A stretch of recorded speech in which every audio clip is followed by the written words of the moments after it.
All right, good evening, everybody. Welcome to the first webinar of 2017. We have a few people on to help us ask questions and get us going. This is the AP Physics 1 Circular Motion and Universal Gravitation Test Review. So I'm going to go ahead and take questions from those of you that are participating. And if you don't have any specific questions, I'll get started on some topics to review. Something I definitely want to review and go over is the summation of forces, how we sum up forces. Let's just take an example real quick from the packet. If I have, let's say that I have a person that is swinging, and here's the swing holding them up. They're right here. Yay. Actually, they should be sitting on the swing, right? Looks like they're swinging by their head. But we'll call this point B, we'll call this point A, and we'll call this point C. Whenever this person gets to point A, they're going to be moving very quickly. They're going to have all kinetic energy, so they're going to be moving much faster. Of course, they're going to be speeding up as they go down. So their velocity is increasing, and their kinetic energy is going to be increasing. A lot of people think that at this point the tension force and the weight force cancel each other out, but that's simply not true. So in this free body diagram, I asked myself what forces are acting on this body, and of course we're on Earth, the surface of the Earth, so we have Fg force, and then the person is continuing in a circular motion in the upward direction. So if there is circular motion, I know that there has to be an inward net force to push that person in the upward direction. And the only way we're going to get an inward net force is to have a force that is greater than the gravitational force in the upward direction. In this case, that force is the force from the cable, and that is going to be a tension force. So the net force between these two vectors is the centripetal force. I do not draw a separate centripetal force vector. So on my free body diagram, I'm never going to write the force F sub c, because the centripetal force is not a new force that I'm going to add to free body diagrams. It's an existing force that's acting as that centripetal force. So the next step would be to write a summation equation. And in this case, I only have vectors in the vertical direction. If I had vectors in the horizontal and vertical direction, I would have to write two different summation equations. But in this case, I'm going to sum up the forces in the y direction, and I'm going to ask myself if the sum of those forces are balanced or unbalanced. If they're not the same magnitude, then they're unbalanced. In opposite directions. If they're not the same magnitude, they're unbalanced. One's bigger than the other. So I'm going to have a net force in the end. And anytime I have a net force, Newton's second law says that that net force will cause the object to accelerate. So anytime I do have a net force, I'm going to write ma on the right hand side. And in this particular scenario, because I'm moving in a circular direction, that is going to be a centripetal force. Now I look back at my free body diagram, and I want to write these specific forces in my summation equation. So the left side of the equation is where you actually sum up those forces. The Ft force is in the upward direction, so that's going to be our positive, always to the center. That's one thing you need to remember, is that the centripetal force is always directed inward, not outward. It's therefore the force, whatever is the inward force is going to be the positive force. If we had swung completely around and we were on the top, then the inward force would also be the positive force. So Ft, and then we're going to subtract from that the gravitational force, because those vectors are in opposite directions. And this, of course, still equals mac, but we learned a new equation for centripetal acceleration that equals v squared over r. So I'm going to substitute in v squared over r for that centripetal force, and now I have the very basic summation equation. I can get a little more specific. I can rearrange for some things here depending on what they gave me. Of course, for this FG, I'm always going to sub in mg when I'm on the surface of the planet, when it's the weight force on an object. And then that equals mv squared over r. Now, I could add mg to the other side, and if I knew the mass, velocity, radius, and of course we know g is 10, I could solve for the tension force that's acting at that point in the circular motion. Another thing we want to remember about circular motion is how to draw our vectors. So that's about as good a perfect circle as I can get here. And what they'll ask you to draw are the force vectors, force vector, the acceleration vector, and then of course the velocity vector.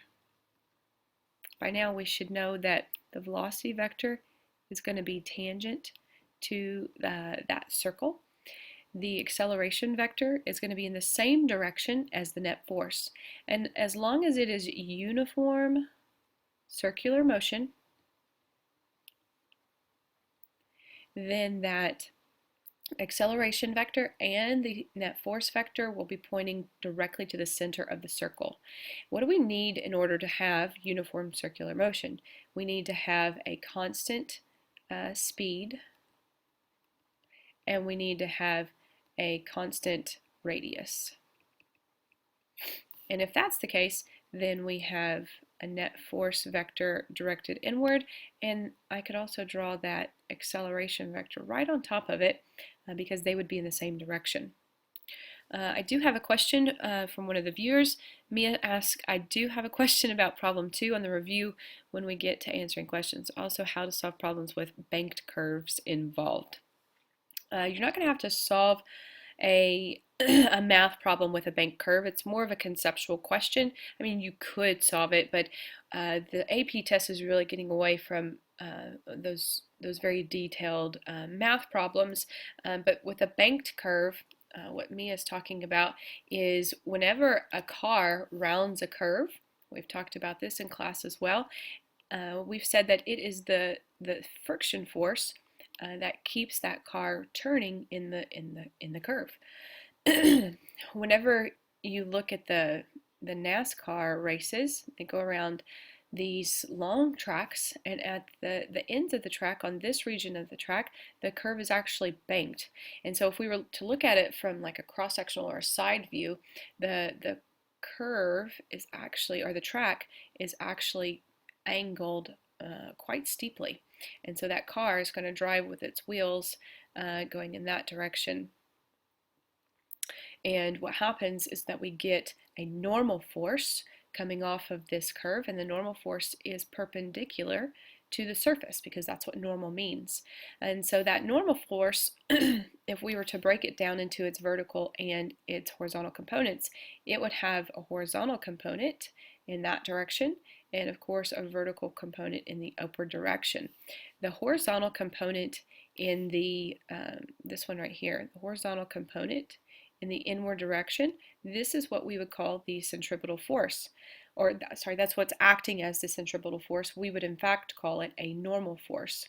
So only the horizontal component of that force is going to be the centripetal force. So that's what a banked curve is, and they bank those because the amount of friction that it would take at the high speeds that those cars are going would be greater than what the car's tires and the road could withstand. So in order to keep them from skidding out around the curves, they bank them. They don't need to bank these straightaway parts because they're just moving in a straight line. But once they begin to curve, those cars want to continue moving straight. So there has to be some inward force, right, to get them to curve in that direction. And in the banked curve case, that would be the normal force. All right, on the on the review. So Mia, are you talking about the test review or the practice test? Number 2 on the test review or the practice test?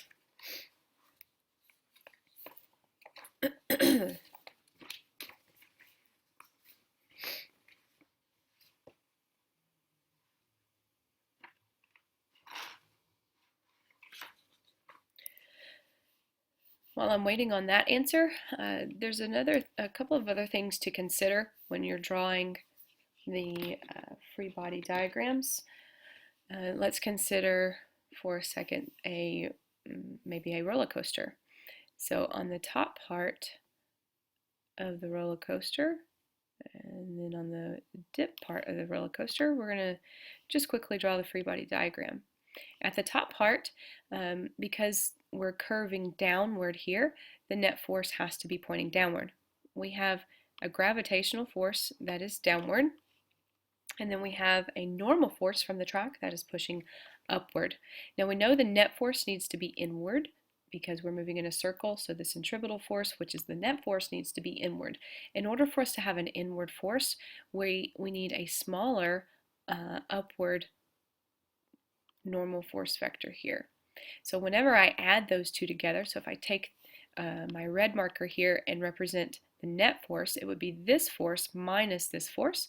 So the net force would actually be a little bit smaller, and that is our F net, and that is what would cause the track or the car to move in that circular motion.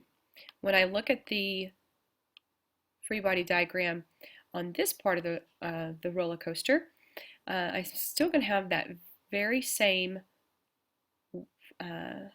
weight force vector here, or F of G. But however, this time the net force needs to be in the upward direction, because now I'm curving upward. So in order to have a net force in the upward direction, I have to have a normal force that is greater than that weight force. And that's why we feel lighter at the top of curves and hills, and that's why we feel heavier at the bottom of a curve or on a roller coaster. Another example of this would be if I'm swinging a bucket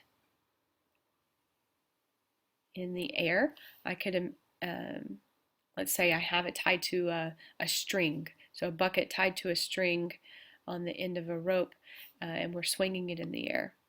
At the bottom of, of its circular path, it would of course have a gravitational force, and in the upward direction it would have a tension force if it were the string, holding the bucket. So in this case, because the bucket is about to go in the upward direction, I need a tension force that is longer than the weight force. And then at the top, remember at the top the bucket is now pointing downward. So if this is my bucket, it's now facing the downward direction. So we still have that same weight force acting in the downward direction, but I also have a tension force that's acting in the downward direction. We don't have a normal force this time. So at the top of the path here, it's not going to be the normal force because there's no surface pushing on the bottom of that bucket, pushing it inward. There's just a string pulling it. So we also have a tension force in the downward direction. However, the tension force is in the same direction as the weight force now, so the tension force doesn't need to be very large because gravity is going to do most of the work in keeping that centripetal force. So we have a large tension force down at the bottom, and we have a very small tension force at the top. And that tension force is going to give us that effective weight, or the apparent weight of the bucket. So the bucket's going to feel really heavy to us at the bottom, and it's going to feel really light to us at the top. All right, if we look at number 2 on the test review. Number 2, I'm actually going to talk about number 3 real quick before we move on to number 2, since that is the same topic. In problem number 3 on the test review, you're given velocity vectors. Let me change my color here. You're given velocity vectors and you're given force vectors. So for example, here's a velocity vector, and the force vector they give us is, like so. And they want you to say what that object is doing. So in this case, I know that if this is north, south, east, west, I could say that this car was definitely moving in the north direction. And because of the force being applied here, that force is going to have a component in the horizontal direction, but also in the vertical direction. And so if I apply a force that's in the same direction that this car was already moving, I know that it's going to be speeding up. A force in the same direction as the velocity is going to speed up that velocity. But I also have a force component that is perpendicular to that velocity. And anytime I have a force component perpendicular to the velocity, that's going to cause the car to turn. And what direction is it going to turn? Well, that component is pointing to the right, so it's going to turn right. So this car, let's say it was moving all along to the north, and then all of a sudden this force at the angle I've shown is applied to the car. That's going to cause the car to speed up, but also turn to the right. And that was example A on problem 3 on the test review. Now, if you're in first period and I didn't have those copies ready for you, hopefully you came by to pick one up. If not, you can find it in the test folder on my website. I'll upload it to Google Classroom as well, just to make it easy for you guys. If you look at C on this example 3, we have the velocity vector going up again, but this time the force vector is only to the right. So in this case, we would say that the car was traveling north because it had an initial velocity, it was traveling north, and this time it's not going to speed up. And it's not going to speed up because there are no force vectors in the same direction as the velocity.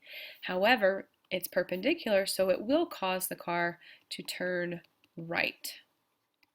Okay? So we've dealt with uniform circular motion this whole test, this whole unit.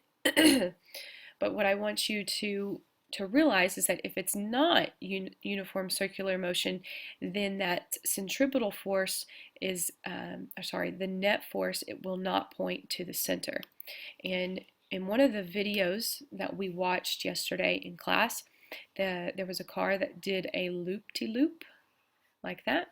And in some of my classes, we talked about how at the top you have potential energy and you have kinetic energy, and at the bottom you only have kinetic energy. But those two amounts of energy must be the same. So when I draw my energy bar chart, at the bottom, I would say if I had 4 bars of energy, all of those would be kinetic energy, and at the top, I could still only have 4 bars of energy, so that means 2 of them would have to be potential energy, which is UG, and then 2 of them would have to be kinetic energy. So what we see here is that there's more kinetic energy at the bottom, so I know that at the bottom of this loop-de-loop that the car is going to be traveling faster. At the top, it's going to be slower. It's going to still be moving, but it's going to be slower. So if I have a different speed at the bottom that I do at the top, I have to change my speed. And what we'll have is a tangential acceleration. So we'll have an acceleration vector that's in the same direction as the velocity, or same or opposite depending on if you're slowing down or speeding up. So what I mean by this is that if I draw the velocity vector here, let's make that we'll make it green. If I draw the velocity vector here, of course it's going to be tangent to the circle. I made my circle kind of flat there, so ignore that. But it's slowing down, and if it's slowing down, then it must have a component of the force that is in the opposite direction as the velocity. So when I draw that force vector that is in the opposite direction of the velocity, it's going to look like that. But I also am turning to the left, so I must have a force perpendicular to the velocity turning to the right. Now when I add those two vectors together, remember we want them to be head to tail. And the easiest thing to do to me is just to slide this vector over to the left. As long as it's still pointing down in the same magnitude, I can slide that vector around however I want. So when I slide that vector down like this and make it head to tail, I'm going to see that my resultant vector is now at an angle. Of course, it's not perfect, but this is my resultant vector, and this would be the net force vector. So in this case, with the loop-de-loop car, where I'm changing speed, again, this is not uniform circular motion because the car is changing speed. So the net force would actually be the sum of those two vectors, and it would be that direction right there. And whenever you're drawing force vectors on a free body diagram, you never want to draw those component vectors.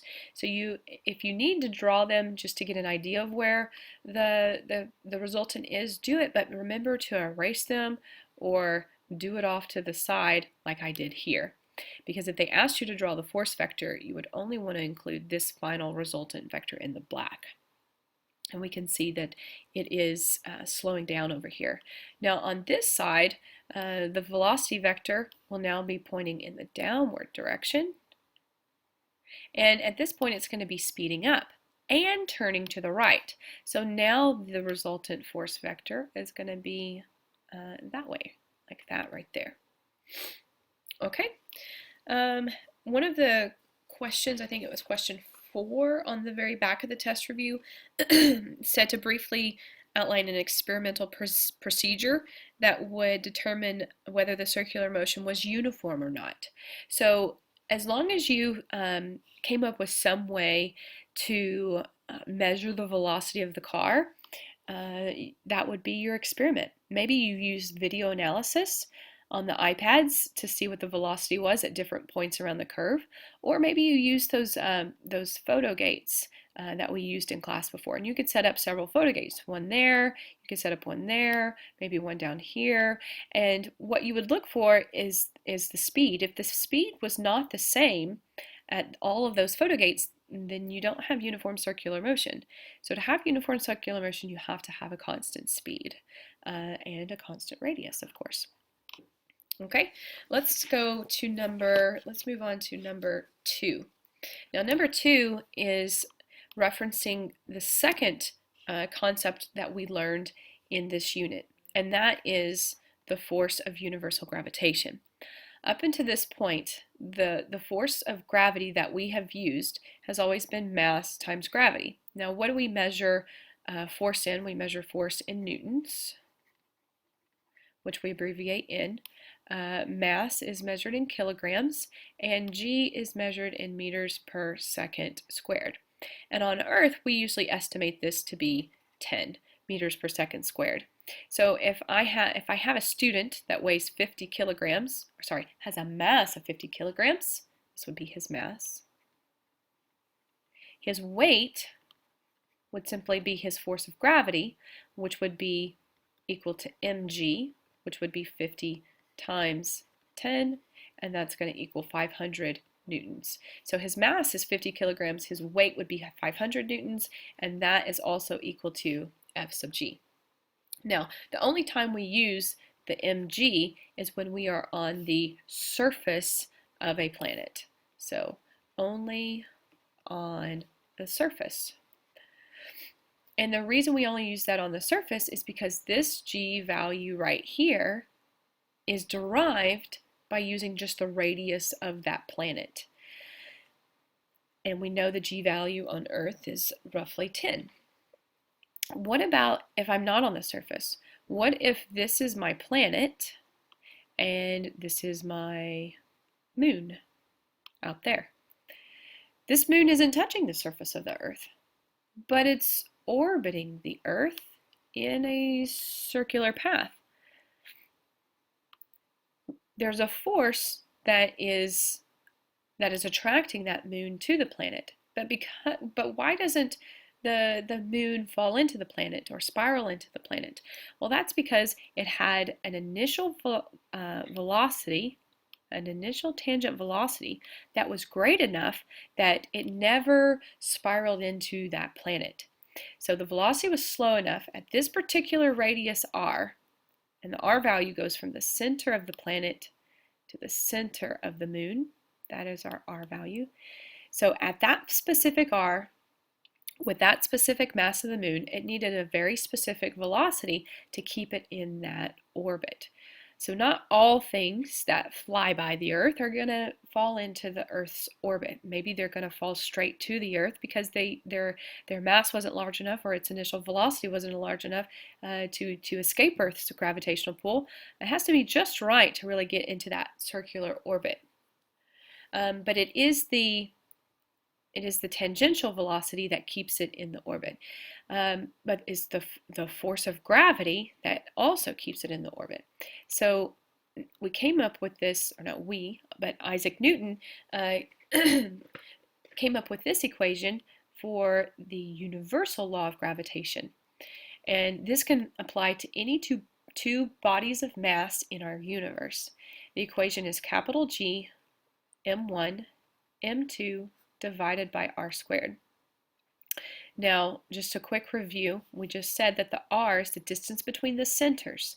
And so if we're looking at just the distance between the two surfaces, we'd have to add to that the radius of the planet plus the radius of the moon to get the full r value. The r is the distance between the centers of the planets and the moon. And whenever you're talking about very large objects in the sky, those radii matter. M1 is going to be the mass of either one of these, it doesn't matter, but the mass of the planet and then the mass of the moon. And those are interchangeable, the ones and twos. It doesn't matter which order you put those in, right? Big G is called the universal gravitational constant. Constant being in its name, it doesn't change. So for our universe, that is 6.67 times 10 to the negative 11. And the unit is going to be Newton, because that's what we want to end up with the force.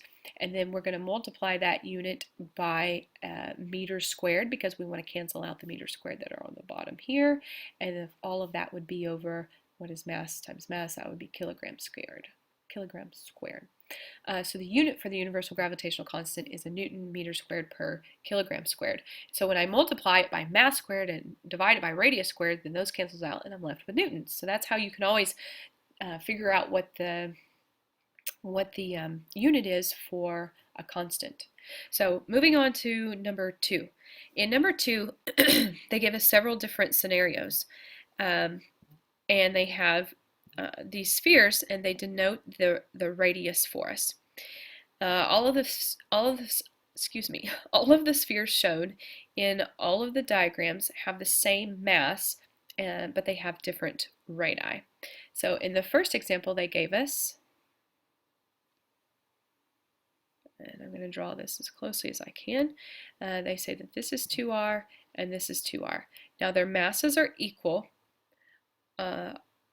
All the spheres have the same mass, and they have different radii here. So what I see here is that the distance between here and here is 2r, and the distance between here and here is 2r. So that is 2r, and that is 2r. And now we want to figure out they want us to rank the gravitational forces between these guys. So the equation I started with was exactly this one right here. But then I set up a proportionality.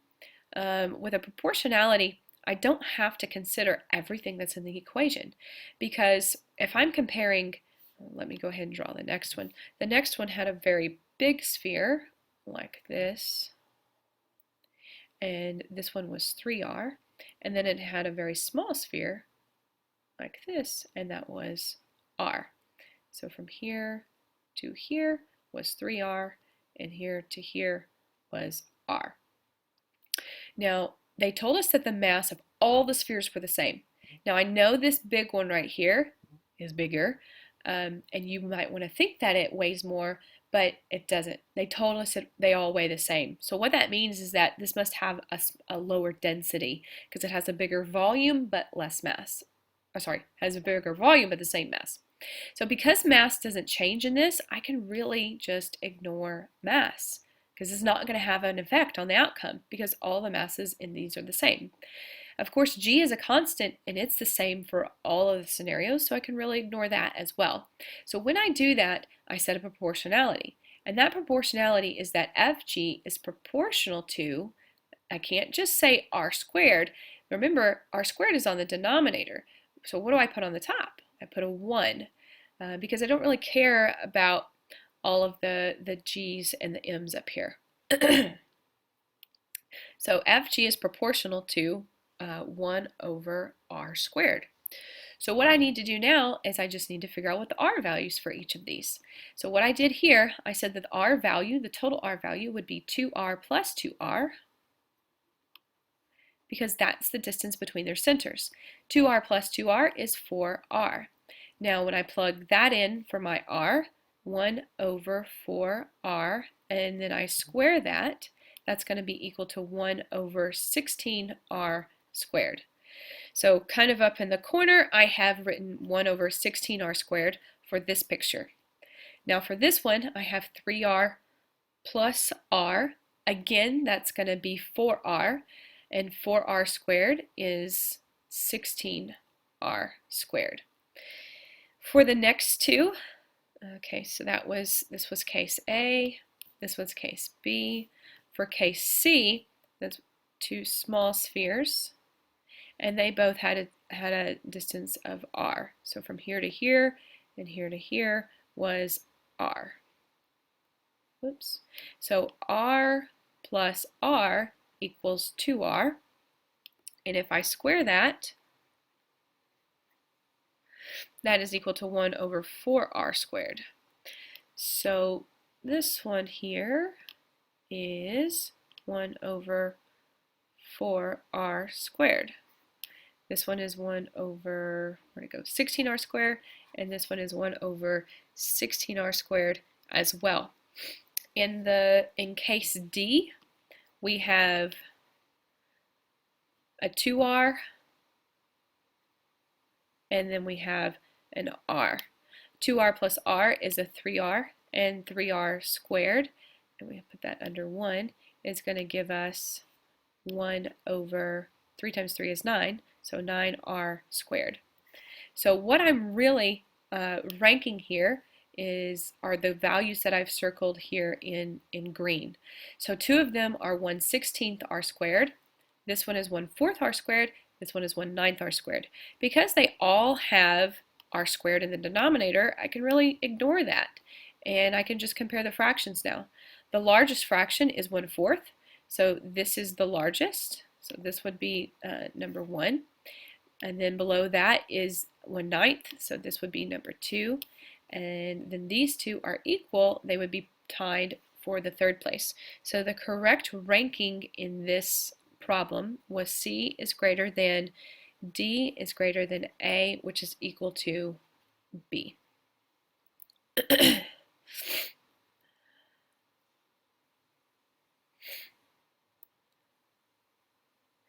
All right, so that is 2A. It looks like the next one also is 2A. So let's look at that one real quick. Now this one takes into account the density equation. You should remember your density equation from chemistry last year, but also probably middle school, elementary school.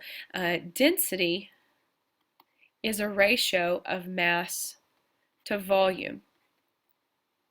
And the density equation is actually on your formula chart. They represent density with the symbol rho, looks kind of like a lowercase p, and that is equal to mass divided by volume. So in the second, in problem 2, on the second one, they tell us that all of the spheres have the same density. So if they have different volumes but the same density, that means they have different masses this time. So what I'm going to do is I'm going to rearrange this equation in terms of mass. So mass is equal to the density times the volume. And because these are spheres, I'm going to look up the volume equation for a sphere. The volume of a sphere is equal to 4/3 pi r cubed. So I can plug this in for the volume, and now I have it in terms of my radius, which they do give us in the problem.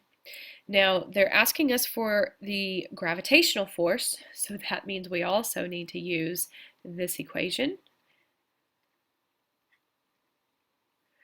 But what I'm going to do now is I'm going to plug this in for my V, and then I'm going to plug all of that in for my M's. So it's going to look pretty cluttered here, but hopefully you can follow the bouncing ball here. So G is going to stay the same. That doesn't change. But the M becomes rho. I'm going to put the 4/3 out front because when you multiply them all together, it doesn't matter what order they're in, and I like to put my my numbers out front. So 4/3 rho pi r cubed is now our expression for M. And I have to do that twice. So I'm going to put it in parentheses and say 4/3 rho pi r cubed times 4/3, that is a 4, 4/3 rho pi r cubed. And all of that divided by the radius squared. Or not the radius, but the distance between the centers, right? Don't forget that. In this problem, they tell us that the density of all the spheres are the same. So when I'm comparing them and setting up my proportionality, I'm now going to eliminate all my constants. Now remember, all of this here equals the force of gravity, and that's what they're asking me to rank. So when I write my proportionality, and the reason I don't write an equal sign here is because the force of gravity is not going to be equal to what I write over here, but it's definitely going to be proportional to. The 4/3 is going to be the same for every sphere, so I'm going to get rid of that. The G constant is not going to change from sphere to sphere, so I'm going to change that. They also eliminate that. They also tell me that the density for every sphere is the same, so I'm going to not worry about the density. That's not going to change my final answer. And of course, pi isn't going to change from sphere to sphere, so I eliminate that. Now we're getting somewhere. I have r cubed times r cubed. Now this is going to be the radius of sphere 1 times the radius of sphere 2. You're going to multiply those together. Okay? On the bottom, remember this r is the distance between the centers. And when those two spheres are touching each other, so if I have a sphere like that, and a sphere like that, and this is 2r, and that's 2r, well, how do I find the distance between their centers? We added those r's together, right? So what I need to say down here is that it's r1 plus r2, and then we square that. This is my proportionality. I'll walk you through the first one. The first one was 2r and 2r. So what I do is I'm going to substitute in 2r for r1, and I'm going to say 2r cubed times 2r cubed because they were both 2r. And then I'm going to say 2r plus 2r and then square that. Remember, I'm cubing the 2 and the r. It's 2r is the radius, and I'm cubing the whole thing. So 2 cubed is, let's see, 2 times 2 is 4, times 2 is 8. So what I have here on top really is 8r times 8r. Well, what is 8r? That is 64r squared. And the bottom, 2r plus 2r, is 4r, and 4r squared, I have to square the 4 and the r, would be 16r squared. So 64 over 16r squared, the r squareds cancel out, and I'm just left with a fraction here, 64 divided by 16, which equals 4. When I do that for each of the spheres, I'll get a final value for each one of them. You can see it on my key, and what happens is that we see it, A is the largest gravitational force, then B, then D, then C. That's the final answer. But this is the work that led us to figuring out what the value was for case A. All right, that is problem 2. So Mia, I hope that answered your questions. Do you have any other question about problem 2 on the test review?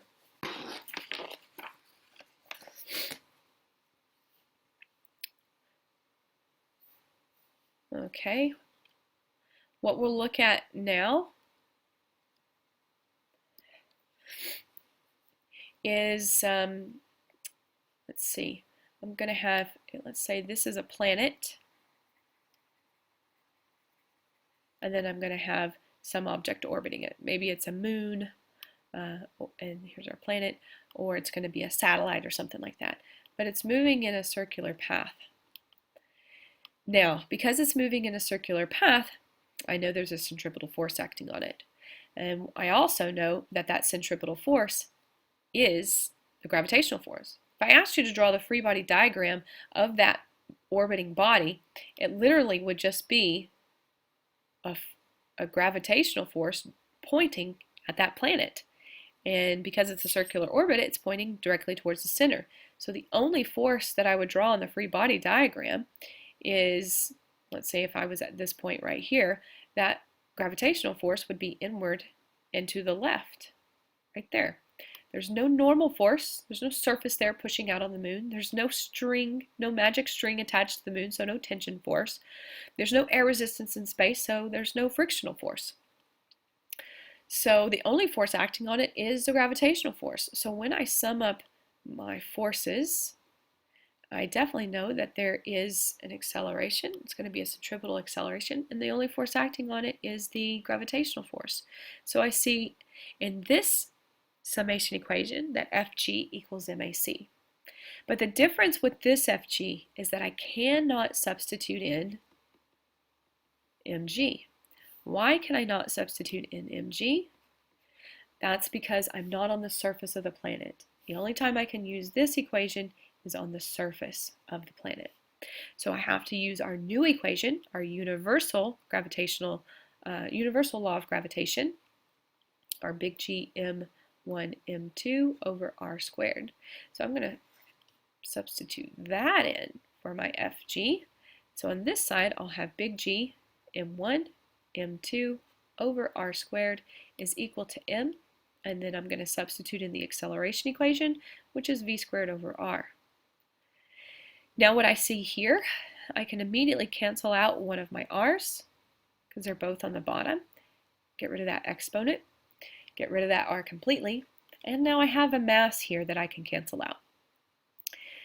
Now this isn't denoted m1 or m2, so I really need to figure out which mass can I cancel. If this mass, we'll call this mass m1, and we'll call the planet mass m2. This right here is the object that is moving in the circular motion because it's the object that has the centripetal acceleration directed towards the center.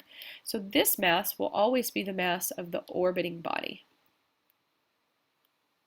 So the mass that I'm canceling on the other side is the mass of the orbiting body. In this case, I've labeled that m1. So I get a new equation, capital G times m over r equals, we canceled that in, right? V squared. If I take the square root of both sides, then what I would get is the velocity of that orbiting body, and that actually would be what we call the escape velocity. Because anything slightly above that velocity is going to allow that object to escape the orbital path that it was in. Another thing that we can do for using the universal gravitation equation is to figure out what the gravitational field strength is for a given planet. Let me go ahead and write that on another page. Gravitational field strength. Now, this may sound like a new term for you, but it's really not. The gravitational field strength on Earth is little g equals 9.8, and what we're used to writing it as is meters per second squared.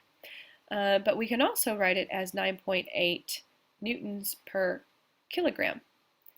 And so what we see is that for It takes 9.8 newtons of force per kilogram to get that object to fall to the earth. That's the strength of the field.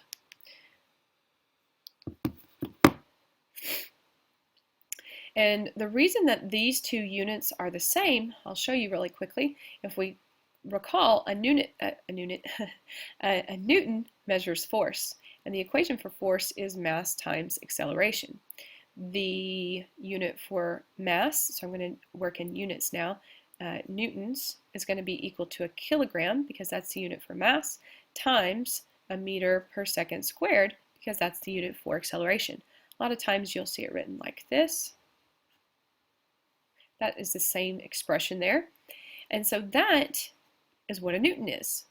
Now, if I divide a newton by a kilogram, I can divide both sides by a kilogram, what I see is that kilograms is now going to be on this kilogram is going to be on the bottom here, and it's going to cancel out. So it'll become a kilogram times a meter per kilogram times a second, second squared.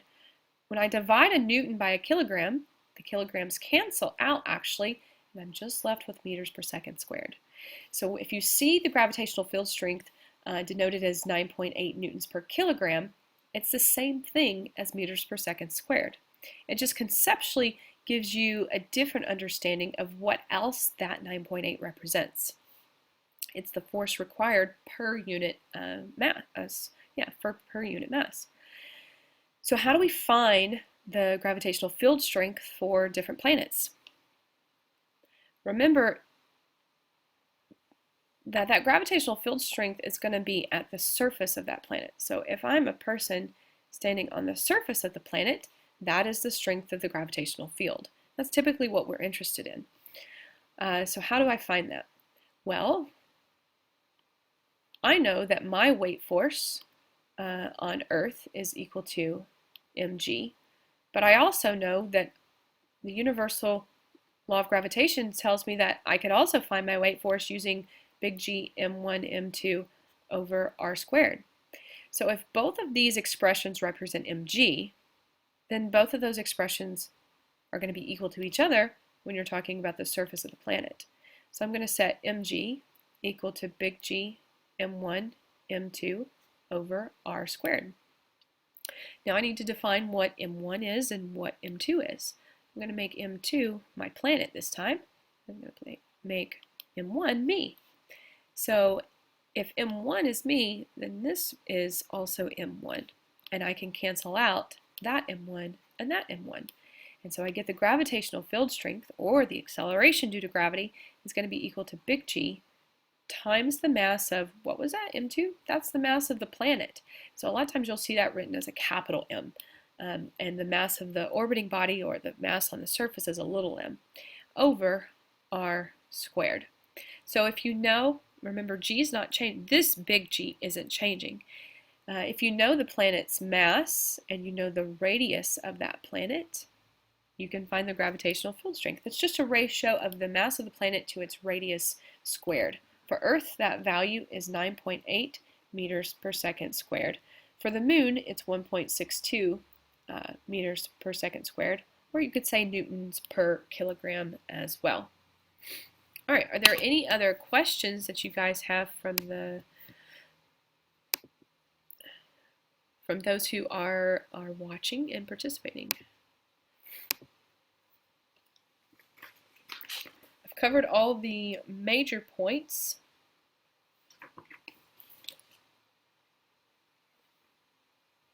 On the test review, the packet. The only other thing I haven't covered is linearization of data, but we did do that in class. I think we did a pretty good job of that. It's not something that's totally new, so unless you have a question about it, I won't go over that.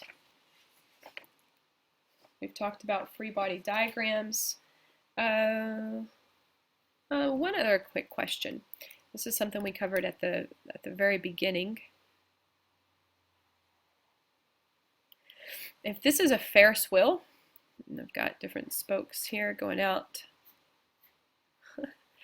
I know, my drawings are the absolute worst. So here's the Ferris wheel. This should be a requirement of a physics teacher. Be able to draw at least decently well. If I'm on the Ferris wheel out here, here I am, out here on the edge, versus if I were the crazy woman I talked about in class and hanging from the rail here. What I would see is that the time it would take me to go around would be the same. And the time that because if you imagine this kind of spoke, as I'm calling it here, kind of like a windshield wiper, it's going to sweep across this circle in the same amount of time, no matter whether I'm here or here. And we see that the period, represented by capital T, would be the same whether I'm on top or in the middle here. And period is measured in seconds. So let's just say it took me, I don't know, 360 seconds to get around there. The distance that I cover here, well, that's a much bigger circle. And the distance around a circle is simply the circumference, and that's equal to 2 pi r. And so that value is going to be much larger for the outer circle than it is for the inner circle. And so the question in class was, which person is moving faster, or are they moving at the same speed? Well, velocity is distance divided by time. The distance that I traveled is the circumference, which is 2 pi r, over the period. Now, we already said the period was the same, so I can set up a proportionality here, and I can actually cancel out period, because it's the same for both of those scenarios. 2 pi is the same for both of the scenarios, so what I see is that the velocity is proportional to r. So the larger the r, the larger the v. So out here, this person is moving faster in the tangential sense. Okay? In our next unit, we'll talk about angular speeds, and in that case, the angular speed of both of them would be the same because they're covering the same amount of degrees each second. But tangentially, in this tangential vector here, this person is covering more linear distance or tangential distance in the same amount of time as the person in the middle. So the person in the middle is actually moving slower. And that's also why if you're looking at a turntable and you put a coin here versus putting a coin here with the same mass, this guy out here is going to be moving much faster. And the faster that I move, remember centripetal force is equal to mv squared over r. If I increase that v factor there, wow, I'm going to really have to increase the centripetal force to hold that coin on, which, by the way, is a frictional force that holds it on. All right, any other questions from our wonderful audience that we have tonight? I know it's the first day of your 4-day weekend, so I didn't anticipate too many people being on. Thank you for those of you that did show up and asking a few questions so that we could get something recorded for the rest of the students. If you have any more questions, just send me a text and remind, or ask a friend. Remember, you have study groups. You need to meet with those study groups. You need to talk about this stuff. You need to work out the problems together. You need to be able to solve these kind of problems from any angle, no pun intended. But you need to be able to see this from many different ways. And I know a lot of students are stuck on, they don't know how to derive the summation equations, but that really begins with drawing very good free body diagrams, because a free body diagram is going to tell you exactly what to write in your summation equation. I sent out a link in Remind, I think yesterday or the day before, with some video playlist on reviewing forces, specifically free body diagrams, and also reviewing the stuff we're talking about here. All right, I'm going to go ahead and end the webinar. Have a great night.